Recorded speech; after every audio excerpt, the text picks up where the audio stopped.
Welkom by Wat sê die woord? Wat deel is van die rondom die woordbediening van die gemeenskapskerk in Oshakati. Ek is hier om jou vrae te beantwoord wat jy oor die Bybel het. En ons doel is baie duidelik, soos Romeine 10 vers 8 sê, naby jou is die woord in jou mond en in jou hart. So as jy enige vrae het, vra gerus en ons beantwoord dit vanuit die woord van God. Mag gelowiges met ongelowiges trou? Om hierdie vraag te beantwoord, moet ons teruggaan na die begin toe, na die huwelik. Die huwelik is deur God ingestel, ons lees dit in Genesis 2. Hy het die mens geskape en gesê, dit is nie goed dat die mens alleen is nie, en hy het vir die mense 'n helper gegee. Die vrou as helper van die man, dit gaan daaroor om in diens van God te kan staan, in diens in die wêreld, in diens in God se koninkryk, in diens in die Here se kerk. En natuurlik die huwelik gaan ook oor om kinders voor te bring, om hulle groot te maak in vrees vir die Here, dat hulle die Here kan leer ken en hom ook dien en ook diensbaar kan wees op hulle manier. En dit is slegs moontlik wanneer albei die man en die vrou albei die Here ken en die Here liefhet en aan hom toegewyd is.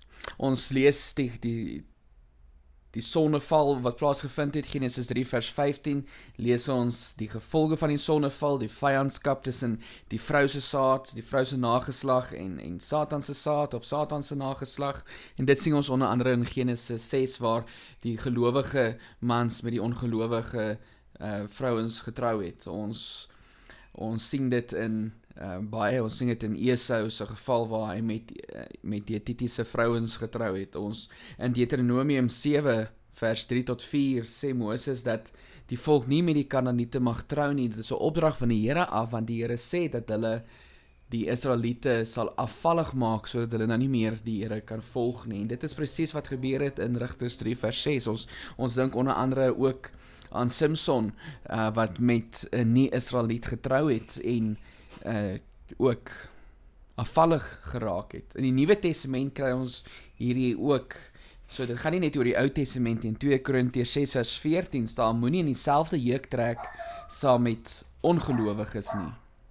Want watter deelgenootskap het die geregtigheid by die ongeregtigheid en watter gemeenskap het die lig met die duisternis. So die huwelik tussen gelowiges reflekteer op die einde ook die verhouding tussen Christus en sy kerk, Christus en sy bruid. So as een van die twee nie glo nie, dan kom hierdie simboliese verhouding nooit tot sy reg nie. So selfs al sê die ongelowiges dat hy nooit die gelowige in beginsel sal probeer verander nie van die Here af sal laat afwyk nie of afvallig word nie, weet ons dat dit het verrykende gevolge.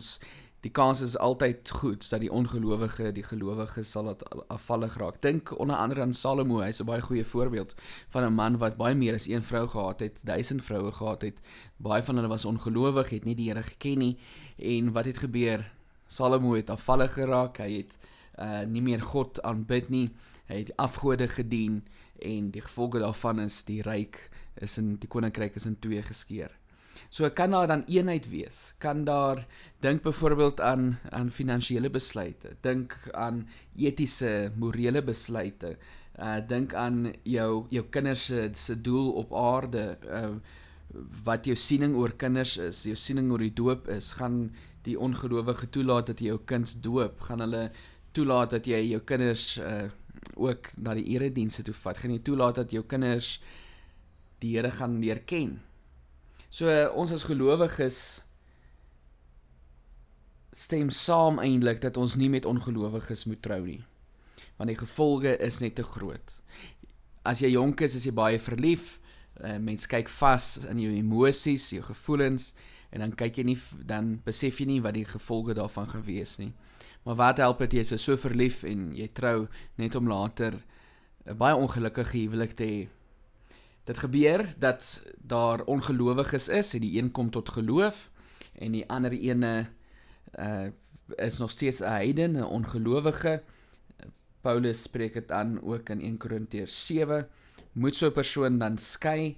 Aan die een kant, jy kan skei. As jy ongelowig was en jy kom tot geloof en jou huweliksmaat is ongelowig, dan mag jy skei, maar jy hoef nie noodwendig te skei nie, want die kans is ook goed dat jy daardie persoon vir die Here kan wen.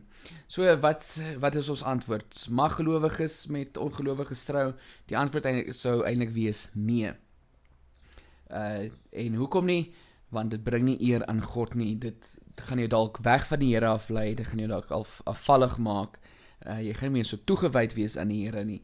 En ons moet ook weet wat die Here se doel met ons is, want die Here se doel met die huwelik is. En gaan ons toegewyd daardie doel kan nastreef wanneer ons met ongelowiges getroud is. As ek met 'n ongelowige getroud is, wat moet ek doen? Bid vir daardie persoon.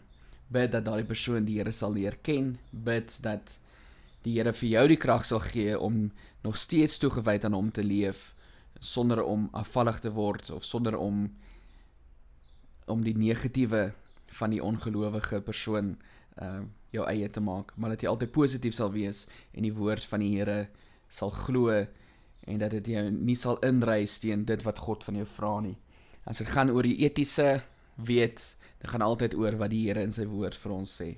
So hou aan bid vir jouself, bid vir jou ongelowige maat, maar as jy in 'n verhouding is en jy is nog nie getroud nie, jy is in 'n verhouding met ongelowige, dink baie mooi oor die besluit wat jy gaan maak. Jy gaan die res van jou lewe saam met 'n persoon wees wat nie die Here ken nie. Dalk is die kans goed dat die persoon die Here sal leer ken, maar jy vir jouself afvra, is dit die moeite werd om dalk nou verlief te wees, net om oor 'n jaar of 5 terug te kyk en besef dat jy 'n fout gemaak het, want jou maat glo nie in die Here nie. Dit maak jou hele lewe eintlik net baie moeilik.